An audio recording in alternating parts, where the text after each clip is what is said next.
नमस्कार, अपन समाचारमा स्वागत छ। समाचार विस्तारमा। स्वर्गीय आरती शाह र कविता यादवका न्यायको माग गर्दै माइती पक्ष र युवाहरूले धनुषा जिल्ला प्रशासन कार्यालय अगाडि विरोध प्रदर्शन गरेका छन्। बिहिबार जनकपुरको जनक चौकबाट निस्केको प्रदर्शन भानु चौक, मुली चौक हुँदै जिल्ला प्रशासन कार्यालय धनुषाको गेट अगाडि पीडित पक्ष र युवाहरूले न्यायको माग गर्दै प्रदर्शन गरेका छन्। प्रदर्शन सहित धनुषा जिल्लाका प्रमुख काशीराज दाहाललाई ज्ञापन पत्र समेत बुझाएका थिए।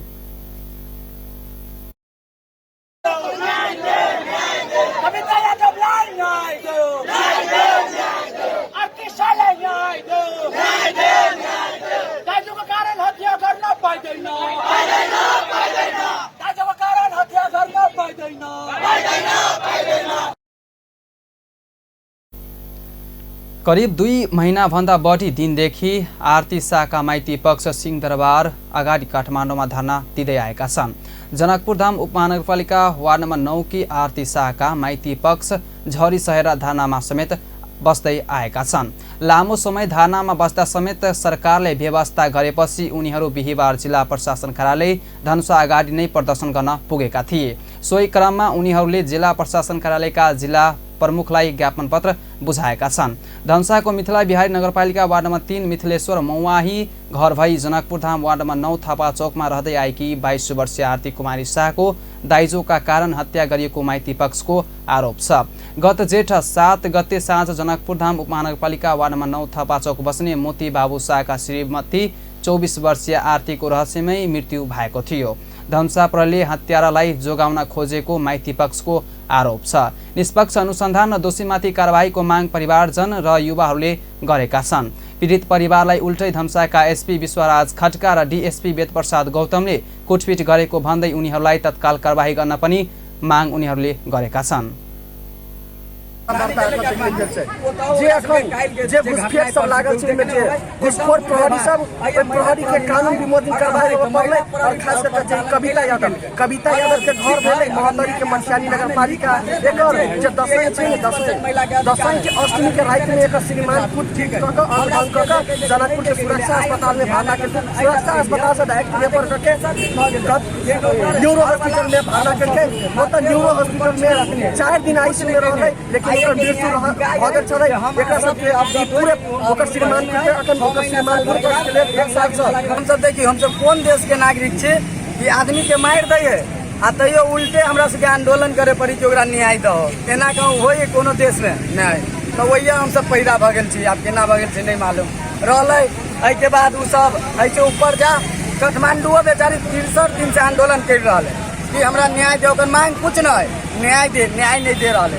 माने कुछ नहीं, पूर्व पक्ष के लागे एक एहन संविधान है पूर्व पक्ष के लागे पठा दिल गए 2-4 लाख रुपया देते है अदालत में, ओकरा बेचारा बाइज्जत बरी कर देती, कभी ई नहीं मिललो ऊ नहीं मिललो तू एविडेंस नहीं लावे सकले, ओकरा बाइज्जत बरी कर देती। घटना रहस्यमय घटना है। जे घटना के हम अहाँ के सबके था है के दोषी है के पीड़ित है और पीड़ित के न्याय के लिए आदमी सब कत जेते सरकार ना भग रहा है। 61 दिन से आदमी सब माइती घर में 61 दिन से माइती घर में सब रहा है। तो वही के लगा स्वर्गीय आरती शाह र कविता यादवको रहस्यमय मृत्युको बारेमा आज यो आरती शाहले 63 दिनदेखि काठमाडौँमा धरना दिएर बसेका छन्, तर पनि अहिलेसम्म न्याय पाएको छैन। त्यसको कसुर कहाँ हो? देशमा एउटा व्यक्तिको कसैको हत्या हुन्छ त्यो त सरकारले आफै खोजेर त्यसको फैसला गर्नु पर्यो, तर अहिलेसम्म केही भएको छैन। यहाँ मधेसबाट यो मध्य प्रदेशबाट यहाँ भन्छ नेताको खानी हो, तर यही नेताको खानीको क्षेत्रमा जहाँ ठुलो नेता आफ्नो आफूलाई भन्छ म सभापतिको उम्मेदवार त्यसकै क्षेत्रमा पर्ने हो आरती शाह, तर अहिलेसम्म 63 दिनदेखि आन्दोलन छ तर न्याय पाएको छैन। उनीहरूले एसपी र डीएसपीलाई निलम्बन गरी कारबाही गर्नुपर्ने, जिल्ला न्यायाधिवक्ता पोस्टमार्टममा संलग्न डाक्टरमाथि अनुसन्धान गरी कारबाही गर्नुपर्ने, हत्याको सीआईबीद्वारा जाँच लगायत 6 सूत्रीय माग राखेका छन्। नगराइन नगरपालिका वार्ड नम्बर 8 खिरखिरिया माइती भएकी आरतीको उनका श्रीमान मोती बाबु शाह, ससुरा मदन मोहन शाह, सासू रेणु देवी शाह र देवर रवि शाह मिलेर घाँटी खिची हत्या गरेको मृतकी आमाको आरोप छ। आरतीको विवाह 2 वर्ष अगाडि भएको थियो। दहेजको थप रकम नदिँदा पटक पटक आरतीलाई उनीहरूले कुटपिट गर्दै शारीरिक र मानसिक तनाव दिँदै आएको छ मृतक आमाको आरोप रहेको छ। यता केटा पक्षले आफूहरूले हत्या नगरेको दावी गर्दै आएको छ। आरतीको हत्या आरोपमा पक्राउ परेका श्रीमान र ससुरा पूर्वपक्षमा थुनामा रहेका छन् र महोत्तरी जिल्लाको मठियानी नगरपालिका घर भएकी कविता यादवको गत दशैं पर्वको अष्टमीका राति कविताका श्रीमानले कुटपिट गरी अङभङ गरेका थिए। त्यसपछि उनलाई अस्पताल भर्ना गराएको थियो। अस्पतालमा उपचारका क्रममा उहाँको मृत्यु भएको थियो। कविता हत्याको आरोपमा पक्राउ परेका कविताका श्रीमान 1 वर्षदेखि पूर्वपक्षमा थुनामा रहेका छन्। हालै मन्त्री परिषदबाट पास भएको शिक्षा विधेयक विरुद्ध मध्य प्रदेशका शिक्षक समेत आन्दोलनमा उत्रेका छन्। बिहिबार शिक्षक सङ्घ संस्थाहरूको संयुक्त सङ्गठन नेपाल शिक्षा महासङ्घको राष्ट्रिय समितिद्वारा घोषित आन्दोलन कार्यक्रम अन्तर्गत प्रादेशिक समितिले प्रदेश सरकारका शिक्षा तथा समाज कल्याण मन्त्रालय परिसरमा धरना दिँदै विरोध प्रदर्शन सहितका आन्दोलन गरेका छन्। कार्यक्रममा सहभागी नेपाल शिक्षक महासङ्घका प्रदेश महासचिव विजय झाले भने हालै मन्त्री परिषदबाट पास भएको शिक्षा विधेयक शिक्षकहरूको पेशागत हितमा नभएको कारण आन्दोलनमा उत्रनु परेको बताउनुभयो। शिक्षा विधेयक भनौँ वा शिक्षा ऐन भनौँ, खास गरेर हाम्रो पेशागत रूपमा वा शैक्षिक रूपमा कुनै पनि क्षेत्रमा त्यसको ठिक प्रभाव देखिएन र त्यसको विरुद्धमा अहिले यदि हामी सतर्क गर्न सकेनौँ भने पछाडि आउने सन्तति पनि शिक्षा क्षेत्रमा आउने सन्तति पनि हाम्रा त्यो आउने पुस्ताहरू पनि हामीलाई विकास र त्यो कारणले बाध्य भएर हामी यो आन्दोलन दिन बाध्य छौँ। महासचिव झाले भने पास भएको विधेयकमा आयोगबाट पास भएका सहितका शिक्षक तथा कर्मचारीहरूको नियुक्ति सरुवा र बढुवाको जिम्मेवारी दिएको कारण आफूहरूको पेसा सङ्कटमा परेको आन्दोलन बाहेक अर्को विकल्प नरहेको बताउनुभयो। अर्थमन्त्री डाक्टर प्रकाशन महतले नेकपा एमाले निरन्तर संसद अवरोध गरेर सरकार बाहिर बस्ने नसक्ने मानसिकता राखेको टिप्पणी गर्नुभएको छ। बिहिबार जनकपुरधाममा नेपाल प्रेस युनियनले धनुषाले आयोजना गरेको पत्रकार सम्मेलनमा बोल्दै नेपाली काङ्ग्रेसका प्रवक्ता समेत रहनुभएकाले अर्थमन्त्री महतले यस्तो टिप्पणी गर्नुभएको हो। उहाँले समय समयमा अनावश्यक बहानामा संसद अवरोध गर्दै सरकार बाहिर बस्न नसक्ने मानसिकता एमाले देखाउनु राम्रो नभएको बताउनुभयो। उहाँले संसद भनेको समसामयिक विषयमा सहन रूपमा छलफल गर्ने ऐन कानुनहरू बनाउने थल्लो भए पनि त्यस्तो बन्न एमाले नदिएको बताउनुभयो। उहाँले सरकारले संहिताको मर्म अनुसार ऐन कानुनहरू बनाउने संसदमा विधेयक प्रस्ताव गर्न तयारीमा भए पनि एमाले संसद अवरोध गर्दा नसकिएको बताउनुभयो।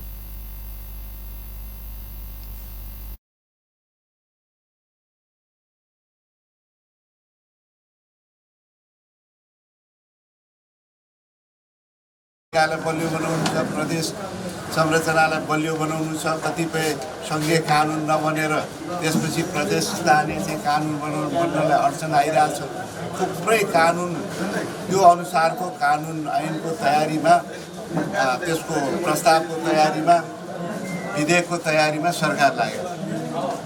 तर अब त्यहाँ छलफलै हुन दिएन। हरेक पटक केही न केही बहानामा त्यो संसदलाई चाहिँ बन्दी बनाइराख्यो भने त यी कुराहरू अगाडि बढ्दैनन्। नेपाली काङ्ग्रेस जब चाहिँ विपक्षमा थियो कहिले पनि हामीले चाहिँ अनावश्यक रूपमा संसदलाई अवरुद्ध गर्ने बहाना खोजेर केही न केही कारण खोजेर त्यसलाई चाहिँ बन्द गर्ने हामीले कहिले गरेनौँ नि। त्यसकारण ती छलफल गर्ने हो, ती उठाउने हो, ती कुरा राख्ने हो, ती बहस गर्ने हो र तीबाट निष्कर्ष निकाल्ने हो भनेर हामीले काम गर्यौँ।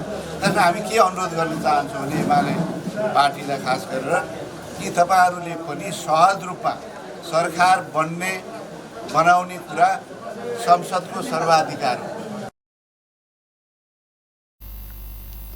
अर्थमन्त्री महतले संहिता, संघीय कानुन र संसद कार्यपालिका चुस्त बनाएर प्राप्त उपलब्धि बचाउने कर्तव्य प्रतिपक्षहरूको पनि रहेको बताउनुभयो। उहाँले सरकारप्रति असहमति रहेका विषयमा संसदभित्रै छलफल गरेर निष्कर्षमा पुग्नुपर्ने जानकारी दिनुभयो। उहाँले सहज रूपमा सरकार बनाउने कुरा संसदको सर्वाधिकार भएको भन्दै सांसदहरूले जसलाई बहुमत दिएर सरकार बनाउँछ त्यसलाई सहज रूपमा स्वीकार गर्नु एमाले सक्नुपर्ने बताउनुभयो। उहाँले सरकारमा नहुने बित्तिकै संसदलाई असहज बनाउने मानसिकता राख्न नहुने जानकारी दिनुभयो। उहाँले नेपाली काङ्ग्रेस प्रतिपक्षमा बस्दा कहिल्यै पनि संसद अवरुद्ध गर्ने काम नगरेको बताउनुभयो।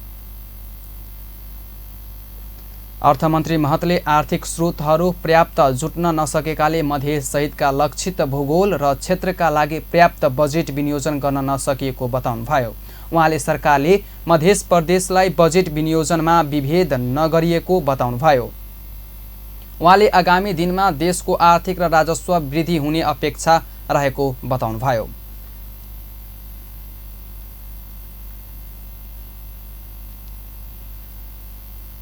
कृषि तथा पशुपन्छी विकास मन्त्री डाक्टर बेदुराम भुसालले सरकारले लम्पी स्किन रोगबाट मरेका पशुहरूको क्षतिपूर्ति दिन नसक्ने बताउनु भएको छ।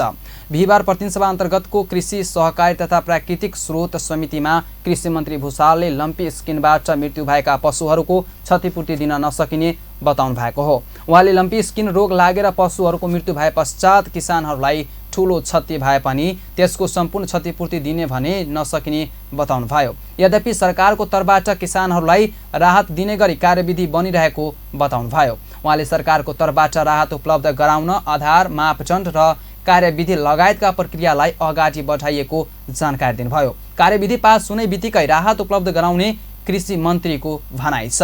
उहाँले लम्पी स्किनबाट अहिलेसम्म 13,05,361 पशु संक्रमित भएको बताउनुभयो। मन्त्री भुसालले चैतदेखि हालसम्म 47,649 पशुको मृत्यु भएको जानकारी दिँदै 1,75,553 पशु अहिले पनि संक्रमित रहेको बताउनुभयो। उपचारको लागि टोली खटाउनेदेखिका कामहरू गऱ्यौँ।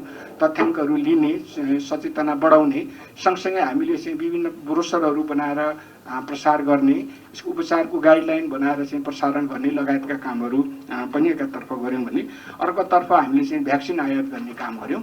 यो रोगको भ्याक्सिन हाम्रो मन्त्री भुसालले सरकारले सबै प्रदेशमा पशुलाई लाग्ने रोग लम्पी स्किन विरुद्ध उपचार, लक्षण लगायतका विषयमा सचेतना दिइरहेका कारण मृत्यु दर घटेको जानकारी दिनुभयो।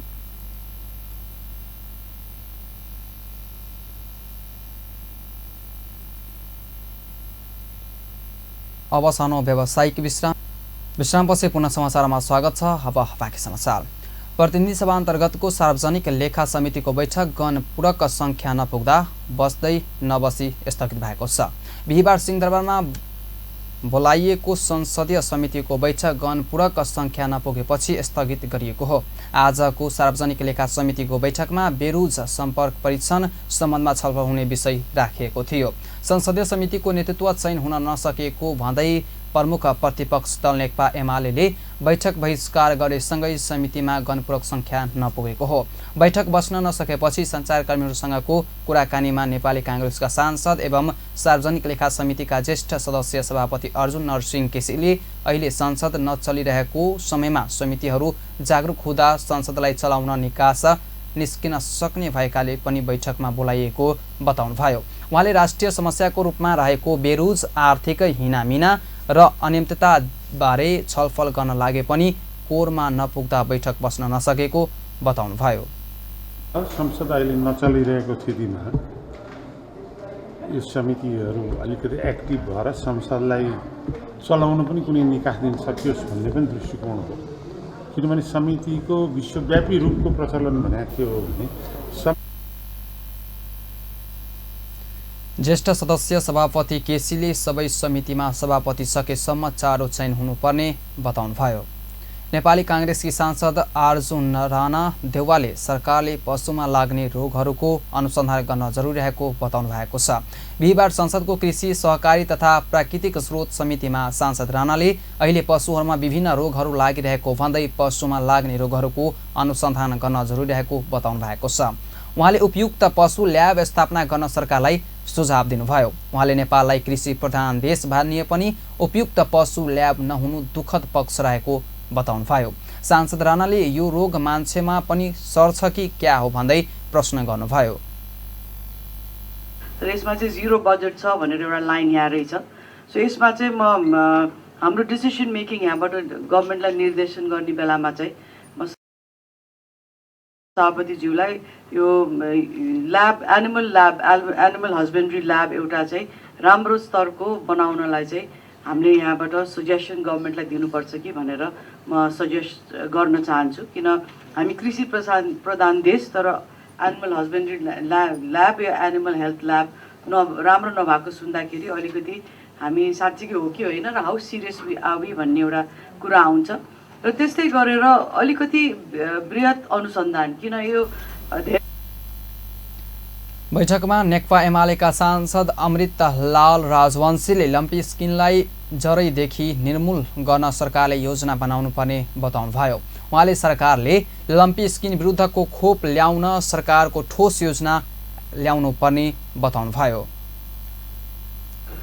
कृषकहरू एकदमै आर्थिक रूपले मानसिक रूपले हरेक रूपले आक्रान्त थियो र यो रोग फैलिँदै थियो र अघि नै हाम्रो माननीय खान साहबले पनि धेरै कुराहरू पृष्ठभूमिहरू राखिसक्नु भएको छ।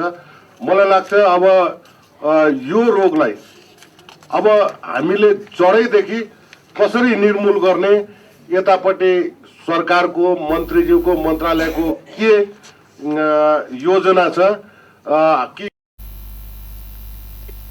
सांसदहरूले पशु बीमा कार्यक्रम प्रभावकारी नहुँदा किसानहरू मर्कामा परेको बताएका छन्। राष्ट्रिय सभा सदस्य वामदेव गौतमले नेपालको भौगर्मिक र भूसतहको अध्ययन गर्नुपर्ने बताउनु भएको छ। बिहिबार राष्ट्रिय सभा अन्तर्गतको दिगो विकास तथा सुशासन समितिको बैठकमा बोल्दै राष्ट्रिय सभा सदस्य गौतमले नेपालको भौगर्मिक र भूसतहको यो अध्ययन गर्न आवश्यक रहेको बताउनु भएको हो। उहाँले नेपालको भूसतह चाल्यमान रहेको उल्लेख गर्दै भूसतहको अध्ययन गरेर मात्रै जमिनको प्रयोग गर्नुपर्ने बताउनुभयो। अध्ययन गरेर मात्रै कृषि उत्पादन गर्नुपर्नेमा पनि उहाँले जोड दिनुभयो। उहाँले जथाभावी जमिनमा खनजोत गर्नु नहुने भन्दै जति धेरै डोजरको प्रयोग गरिन्छ उति नै प्राकृतिक प्रकोपको खतरा रहेको उल्लेख गर्नुभयो। गौतमले आगामी 16औं आवधिक योजना भौगोलिक र भूसतहको अध्ययन गर्न विषय समेट्नु पर्ने बताउनुभयो। राम्ररी अध्ययन नगरिकन हामीले हाम्रो देशको पहाडको ढुङ्गाको माटोको प्रयोग गर्न उहाँले नेपालमा उत्पादन भएका कृषि उब्जनको सही तरिकाले प्रयोग गर्न सके आत्मनिर्भर भइने बताउनुभयो। नेपालमा उत्पादित खाद्यान्नको सही तरिकाले उत्पादन गर्न सक्दा देश बाहिरबाट आयात गर्नुपर्ने अवस्था नआउने बताउनुभयो। प्रतिनिधि सभा सांसद अमरेश कुमार सिंहले सरकार जनताप्रति उत्तरदायी नबन्नका लागि समिति नेतृत्व चयन नगरेको आरोप लगाउनु भएको छ। बिहिबार सिंहदरबारमा सञ्चारकर्मीहरूसँग कुरा गर्दै उहाँले यस्तो बताउनु भएको हो। उहाँले सरकारले समिति सभापति चयन गर्न नै नचाहेको आरोप लगाउनुभयो। उहाँले 8 महिना भइसक्दा समेत समितिले नेतृत्व पाउन नसक्नुले सरकार नत्ताप्रति उत्तरदायी नभएको पुष्टि हुने बताउनुभयो। उहाँले सत्ता पक्ष र विपक्षको लडाईका कारण लोकतन्त्र रहन्छ कि रहँदैन भने शङ्का उब्जिएको पनि जानकारी दिनुभयो। सांसद सिंहले अहिले सत्ता पक्ष र प्रमुख प्रतिपक्ष मिलेर सांसदलाई बन्धक बनाएको आरोप लगाउनुभयो। अहिले सरकारमा पनि कम्युनिस्ट पार्टी र प्रमुख प्रतिपक्षमा पनि कम्युनिस्ट पार्टी भएको भन्दै कम्युनिस्टहरूले संसदीय व्यवस्थापन विश्वास नगर्ने बताउनुभयो। उहाँले काङ्ग्रेस अहिले कम्युनिस्टहरूको पुच्छर भएको टिप्पणी गर्नुभयो। उहाँले नेकपा माओवादी केन्द्र सुरुदेखि नै सांसद विरोधी पार्टी भएको र स्वार्थका लागि सत्ताको प्रयोग गरिरहेको पुष्टि भइरहेको बताउनुभयो। यस्तै संसदहरू किनकि जनताको सवाल अहिले जस्तै लम्की स्किनको जनावरहरूमा समस्या छ, त्यस्तै डेङ्गु छ, तपाईँ सुनसरीतिर हेर्नुहोस् कति छ, बाढी पहिरो छ, इभन खाद्यान्नको सङ्कट छ, महँगाई यति बढिरहेछ कि आज जिराको भाउ भन्दै थियो पहिला 600-650 किलो थियो, 1200 रुपियाँ किलो हो। आजको दिनमा सत्ता पक्ष पनि कम्युनिस्ट हो, प्रमुख प्रतिपक्ष पनि कम्युनिस्ट हो, काङ्ग्रेस त पुच्छर हो। त्यहाँ के हुन्छ भने पुच्छरले कुकुर हराउँदैन, कुकुरले पुच्छर हराउँछ। त्यस कारणले त्यहाँ माओवादी सुरु। सांसद सिंहले कम्युनिस्टहरूलाई संसदीय व्यवस्थापनमा विश्वास नै नरहेको जिकिर गर्नुभयो। नेपाली काङ्ग्रेसका सांसद अर्जुन नरसिंह केसीले सरकारको मिलो मतो बिना विमानस्थलबाट 100 क्विन्टल सुन बाहिर नसिक्ने बताउनु भएको छ। बिहिबार सिंहदरबारमा सञ्चारकर्मीहरूसँगको कुराकानीमा उहाँले यस्तो बताउनु भएको हो। उहाँले गत साउन 2 गते त्रिभुवन अन्तर्राष्ट्रिय विमानस्थलबाट तस्करी भएको 100 किलो सुन सरकारमा रहेको शक्ति समर्पण व्यक्तिहरूको मिले मतो बिना बाहिर नसक्ने बताउनुभयो। उहाँले 2वटा मोबाइल र 2 तोला सुन समेत नछोड्ने विमानस्थलबाट 100 क्विन्टल सुन बाहिर निकल्नु सत्ता केन्द्रको संलग्नता रहेको स्पष्ट हुने बताउनुभयो। उहाँले सुन तस्करीको अनुसन्धानका लागि निष्पक्ष पारदर्शी न्यायिक आयोग गठन हुनुपर्ने बताउनुभयो। कतिपय हाम्रो पनि सहमत छ। म आफै भनिरहेको छु कि यो जाँचबुझ ऐन 2026 अनुसार उच्च स्तरीय न्यायिक समिति गठन गर्नु। यहीले अहिले जुन काम गरिरहेछ उसको प्रभावकारिता जुन छ त्यो प्रभावकारितालाई कहीँ पनि नियन्त्रण दखल गर्न खोजिन्न भयो। नेता केसीले संसद बन्धक राख्नु कुरा प्रमुख प्रतिपक्षको स्वभावका रूपमा परिणत हुँदै गएको पनि बताउनुभयो। प्रमुख राजनीतिक दलका नेताहरूले सहकारी संस्थाहरूको अनुगमन गर्न नसकेको भन्दै सरकारको आलोचना गरेका छन्। नेपाल बचत तथा ऋण केन्द्रीय सहकारी सङ्घ लिमिटेडले बिहिबार काठमाडौँमा आयोजना गरेको एक कार्यक्रमपछि सञ्चारकर्मीहरूसँग कुरा गर्दै एमालेका नेता खगराज अधिकारी, नेकपा माओवादी केन्द्रका नेता लीलामणि पोखरेल लगायतले काडा कानुन र अनुगमनमा कडाइ नगरेको कारण सहकारी संस्थाहरूमा विकृति भित्रिएको भन्दै सरकारको आलोचना गर्नुभएको हो। सत्तारूढ माओवादी केन्द्रका नेता पोखरेलले सहकारी संस्थाहरू समाजवादमा जाने मुख्य आधार भएकाले सरकारले त्यसलाई सोही अनुसार अघि बढ्नुपर्ने बताउनुभयो। उहाँले जथाभावी सहकारी संस्था दर्ता प्रक्रिया अघि नबढाउन पनि सरकारलाई सचेत गराउनुभयो।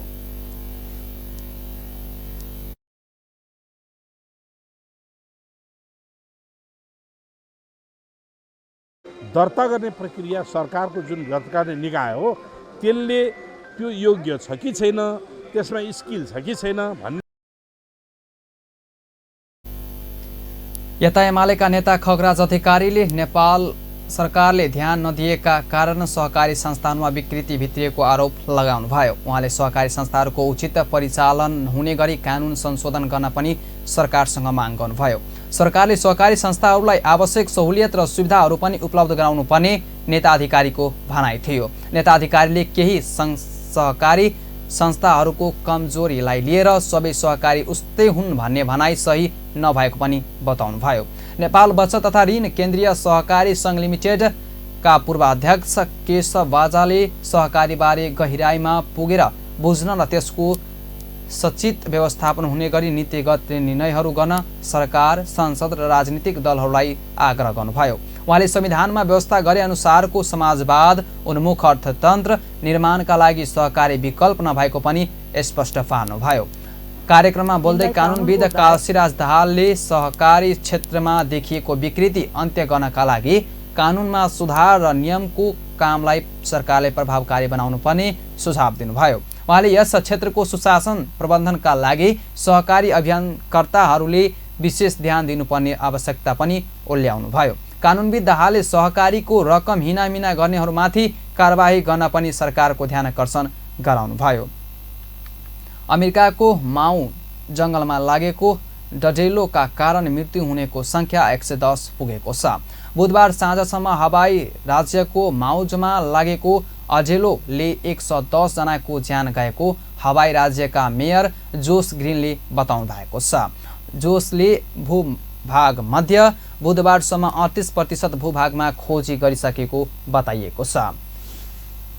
मौक्रका प्रहरी प्रमुख जोन पेलेटियरले यस हप्ताको अन्तिमसम्म 90% क्षेत्रमा अनुसन्धान गरिसक्ने आशा गरेको बताउनुभयो। यो आगलगी अमेरिकाका एक शताब्दी पछिकै ठूलो घटना हो। हस्त अहिलेलाई यतिकै। पल पल खबर तेज नजर हेर्नुला अपन टेलिभिजन। नमस्कार।